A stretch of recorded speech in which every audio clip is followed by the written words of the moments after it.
getting inspiration for your photography is key. Well, it's definitely key for me, and people get inspiration from all sorts of places.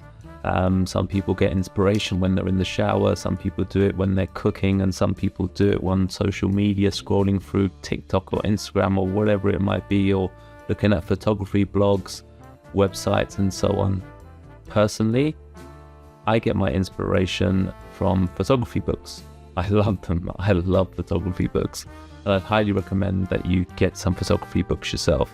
There's a huge difference in looking at a photographer's work on Instagram to looking at the same photographer's work in the photo book. And the main difference for me is that you haven't got all the distractions of your mobile phone. It's not popping up with emails and WhatsApp messages, and you're not looking at the like count and looking at the comments, and there's not all these other things popping up that your phone does. It's just there to distract you, right? To keep you glued in, locked in, and Instagram will be chucking all sorts of stuff at you.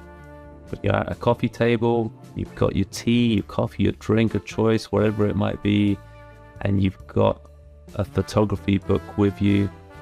You just look at it differently. You just feel into it differently. The colors, the shapes, the light patterns, text that goes with it is all very, very different. It's real. You can touch it, you can feel it, you can feel the pages folding, the sound of the pages folding.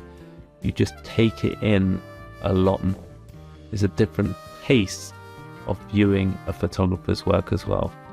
So photography books can be quite expensive. So I would list a couple down below that I would recommend. And yeah, just grab some and take a look.